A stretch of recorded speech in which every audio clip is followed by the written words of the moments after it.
American international university Bangladesh AIUB-র 22তম সমাবর্তন বিশ্ববিদ্যালয়ের স্থায়ী ক্যাম্পাসে অনুষ্ঠিত হয়েছে।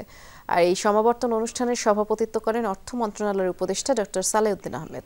যারা গ্র্যাজুয়েট হয়েছে তাদের নিজের পরিবারের এবং সমাজের প্রতি নজর রাখার আহ্বান জানান। বলেন, তরুণ প্রজন্মকে বাংলাদেশ বিনির্মাণে ভূমিকা রাখতে হবে। সমাবর্তন বক্তা হিসেবে বিশিষ্ট লেখক ডক্টর সলিমুল্লাহ খান বলেছেন, বিশ্ববিদ্যালয়ে এসে শুধু চাকরির জন্য প্রস্তুতি নিলেই হবে না, এর পাশাপাশি উন্নয়নশীল দেশ গঠনে নেতৃত্ব দেওয়ার ভূমিকাও অর্জন করতে হবে। সমাবর্তনে বিভিন্ন অনুষদের মোট 2547 জন শিক্ষার্থীকে স্নাতকোত্তর ডিগ্রি প্রদান করা হয়।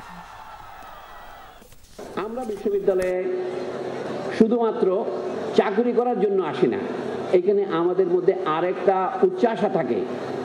আমরা যাদেরকে তৈরি করছি তারা একদিন এই দেশকে নেতৃত্ব দেবে। তারা গ্র্যাজুয়েট হয়েছে, তারা কিন্তু তোমার প্রথমে পরিবারের প্রতি নজর রাখবে, দেশের প্রতি নজর রাখবে, মানুষের প্রতি নজর রাখবে।